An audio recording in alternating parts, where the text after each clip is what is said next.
Harper Lee's To Kill a Mockingbird is one of those classic stories about childhood, but it's also about so much more. It's about justice and a town that's really struggling with its own conscience.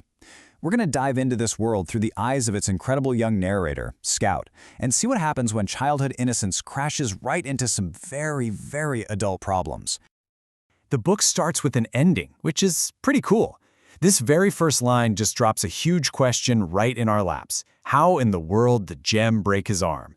It's this mystery that hangs over the whole story, and the only way we're going to solve it is to go all the way back to the beginning. So where does it all start? Well, we find ourselves in Macomb, Alabama. Just picture it, a small town deep in the Great Depression. It is hot, everything moves at a snail's pace, and folks are just stuck in their ways. Our narrator, Scout, says there's a kind of vague optimism, but really, it's a town where everyone knows their place, and the days just kind of melt into one another. And right at the heart of Macomb, we've got the Finch family. We see everything through Scout, who's this spunky, super smart 6-year-old tomboy. Her older brother, Jem, is her best friend and biggest rival. Their dad, Atticus, is basically the moral compass for the entire town. And then you've got Calpurnia, the family cook. She's not just the cook, she's like a second mom to the kids and connects their world to the Black community in Macomb. Now for Scout and Jem, their entire universe is pretty much their street. And it's a street with danger at both ends. On one side, you have the house of Mrs. Dubose, who they think is literally the meanest woman alive. And on the other end, you have the Radley place, a house so wrapped in spooky mystery that they wouldn't dare even get close to it. And that mystery, well, it becomes the kids' #1 summer obsession, especially once their new friend Dill arrives. Figuring out the secret of the Radley house becomes their big, terrifying summer project.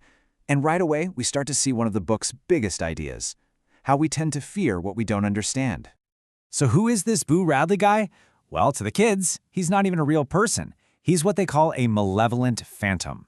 They've soaked up every piece of town gossip, stories about him peeking in windows at night, eating squirrels raw, even stabbing his own father with a pair of scissors. He is, for all intents and purposes, the Macomb bogeyman. Of course, Dill is totally captivated by this story, and he dares Jem to try and make Boo come out. For Jem, this is a massive test of courage. For 3 whole days, he resists. He's absolutely terrified. But, he can't look like a coward in front of his new friend and his little sister. His pride wins. The mission is simple, but completely terrifying. Run up and touch the house. And he actually does it. In a split second, Jem flings the gate open, sprints across the yard, slaps his hand on the side of the house, and bolts back to the porch, totally out of breath. He did it. The dare is complete. But just as they're all catching their breath, and they look back at that creepy old house, they see something. It's this tiny, almost imperceptible movement. A shutter on the inside just flickers. Uh-oh.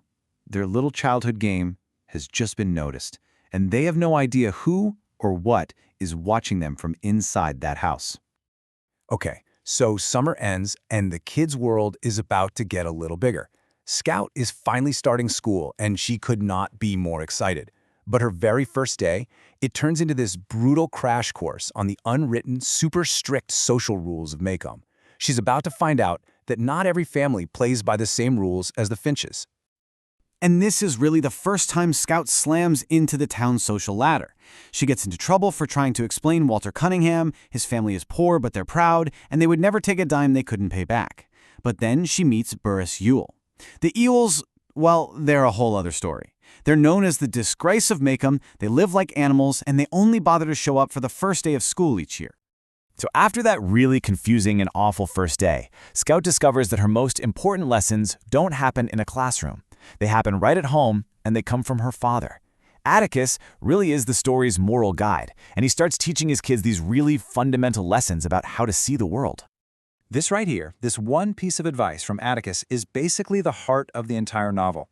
It's such a simple way to think about a huge idea, empathy. And this is the tool he wants his kids to use to understand everyone, from the proud Cunninghams to, maybe even the mysterious Boo Radley. But even with all his wisdom, the kids are still kind of embarrassed by him. Atticus is almost 50, he wears glasses, and he'd much rather read a book than play football. He just doesn't do all the cool dad stuff.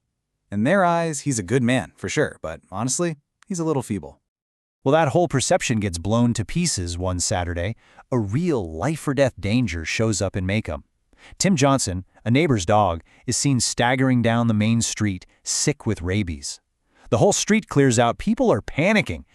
This isn't some ghost in a house. This is a real, immediate threat. The town sheriff Heck Tate shows up, but then he does something totally shocking.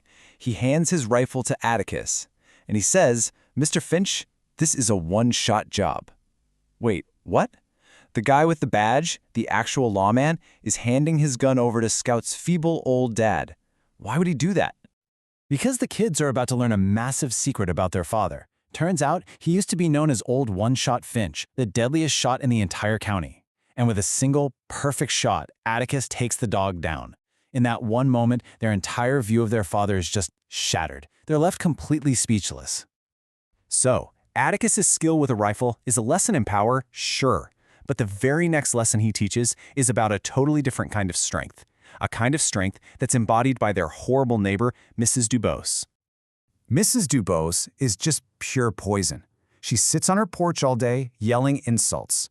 They're always nasty, but they hit a whole new level of ugly when she starts attacking Atticus for his decision to defend a black man, Tom Robinson. She uses horrible racial slurs and says Atticus is a disgrace to his family. Now, Atticus has taught Jem to always hold his head high and ignore this stuff, but this is the last straw. Jem just snaps. In a total fit of rage, he grabs Scout's brand new baton, marches right into Mrs. Dubose's yard, and just annihilates all of her prized camellia bushes. When Atticus finds out, he uses this moment to teach Jem a huge lesson about why he took the Tom Robinson case in the first place. He tells him this. He's trying to show Jem that true courage isn't about having a gun or winning a fight or what other people think of you. It's about doing what your own conscience tells you is right. And that idea connects directly to Jem's punishment. So, what is the punishment?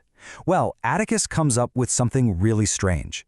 Jem has to go to Mrs. Dubose's house every single afternoon for an entire month and just read to her.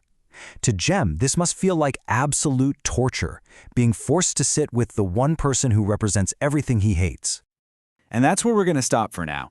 Jem is facing this punishment that seems designed to be as painful as possible, trapped with the very woman who insulted his father's honor.